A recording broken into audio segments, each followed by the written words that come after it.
Hi, welcome, people of the internet. Yeah, I know. I've been gone for quite some time now. And to sort of properly explain as I set up my camera right properly, and hopefully you get a good view of the collection, of the Star Wars collection. But basically, the whole point of this whole entire video is that now I know for a fact that Spider-Man No Way Home comes out next Friday. And you're probably wondering, oh, you're finally going to make a Into the Spider-Verse review?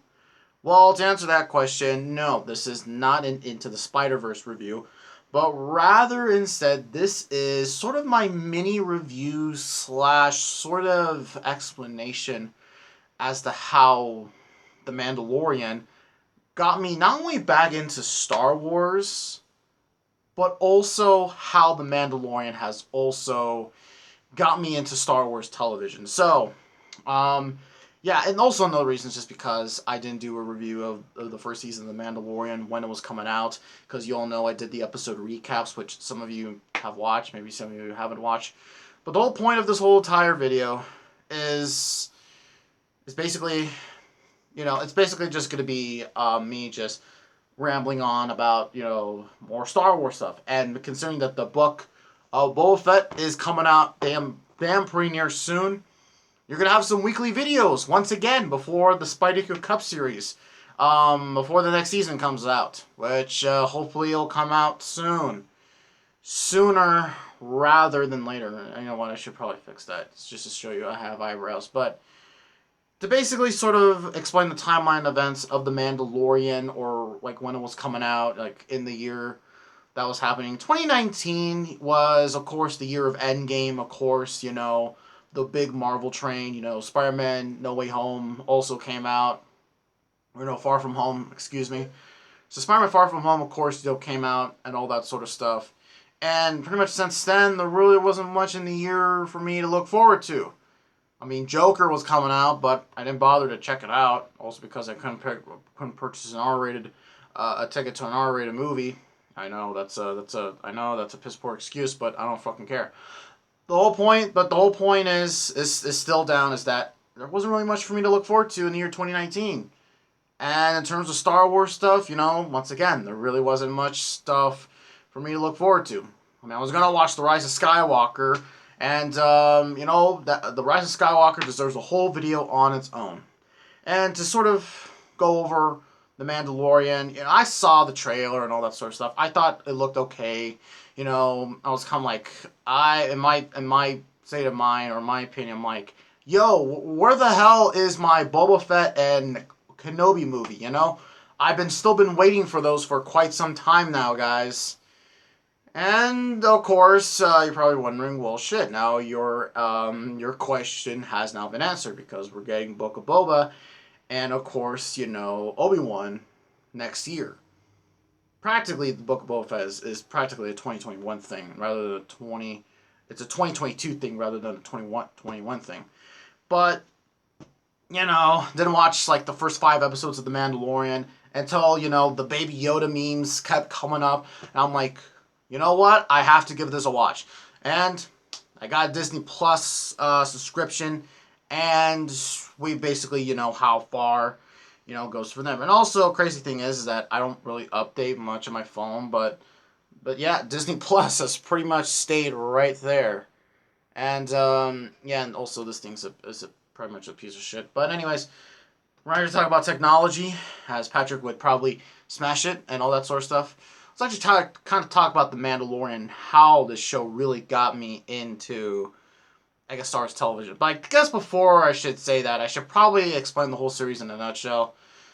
The show takes place after, of course, Return of the Jedi. 5 years after Return of the Jedi, it is in the original trilogy era, and it is kind of peeking into the sequel trilogy era and all that sort of stuff. We got the Imperials, we got this bounty hunter Mandalorian who goes around and all that sort of stuff. Is gonna collect him a bounty until he finds it's a child, and and all that sort of stuff. And he has a connection with the child, and throughout the whole series, they bonded with each other, and pretty much Mando pretty much has a target on him and all that sort of stuff. And by the end of the series, he figures out what the hell's the deal with this Baby Yoda slash the child or Grogu, thing. We didn't know his name at the time. We just referred to him as Baby Yoda. And, that also set up season 2, which I've talked a lot about on this channel. And to really just sort of explain how the series just got me back fully into Star Wars, there was just a lot of stuff that I was just uber excited, or just really, I don't know, because, I, of course, watch a lot of Star Wars theory, and, there's a lot of stuff that was referring to not only Rebels, but also to really sort of the Clone Wars and all that sort of stuff. And I knew definitely for certain I was going to get into the Clone Wars very soon. It was going to be sooner, rather than later. And I'm glad, that I've now pretty much have watched all of the Clone Wars, almost all of them, and almost all of Rebels. And I'm actually going to sort of talk about that later in the video.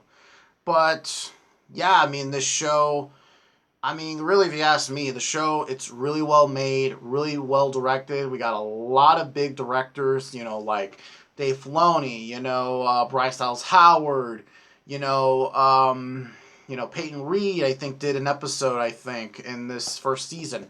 Just a lot of stuff, and it's a really, really well made show.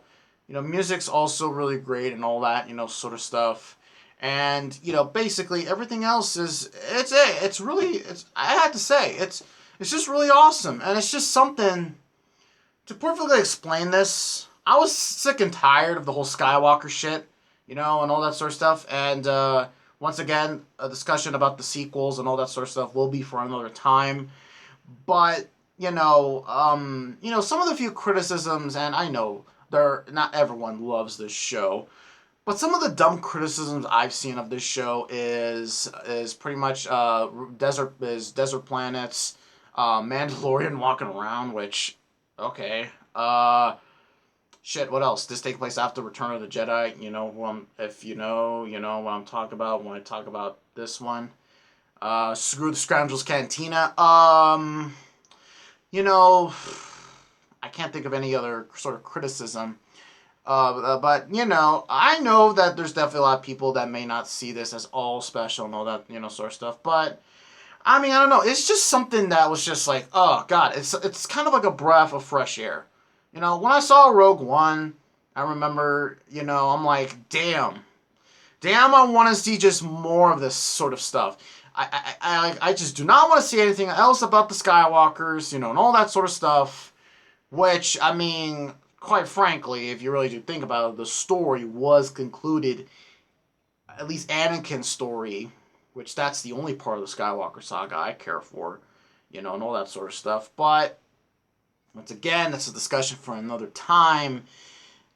But, Mandalorian just really got me back into Star Wars, that's, I guess, that's one of the main, and that's not the only other reason as to it wasn't with the Skywalkers, but it also really sets up future storylines that I definitely want to see you go forward. And definitely now after watching season 2, because they basically set up Book of Boba and the Ahsoka series, and, all this other stuff, and basically, other Star Wars media being connected to it, like, the Bad Batch and all that sort of stuff. Damn, it's just, Mandalorian. It is definitely my favorite. It's definitely my favorite show on the Disney Plus platform. Though, I don't know, I don't know if anything else can top it, really, for me. The Marvel shows have been good. Just really don't take the cake. But, that's pretty much all. And to basically conclude this video, I don't want to ramble on too long because I think I made my point. So, a goal I have for the next year, 2022, is that I want to make videos like this, but I want to recap and review all of the freaking Clone Wars series. So, what's going to happen is that tomorrow you're actually going to see me review a Clone Wars season, and that's actually going to be season 7. So keep that in mind. Just keep that in mind. You'll see a review of Clone Wars Season 7 on here. as pretty much as I think after that, I've caught up with everything that's been on Star Wars Disney Plus. I guess Disney Plus Star Wars. You know, Mandalorian season 1, and then the Clone Wars season, and then Clone Wars season 7, and then I've already did Mando season 2, Bad Batch season 2, Visions, and now we just wait Book of Boba Fett. But don't worry, the Marvel stuff is coming. The NASCAR stuff is still coming. We're gonna end the year off pretty strong.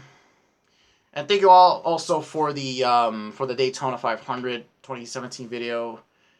That was really cool. Damn, that was really cool. So, overall, thank you all just for listening. And with that being said, we will see you in the next video. See you all later.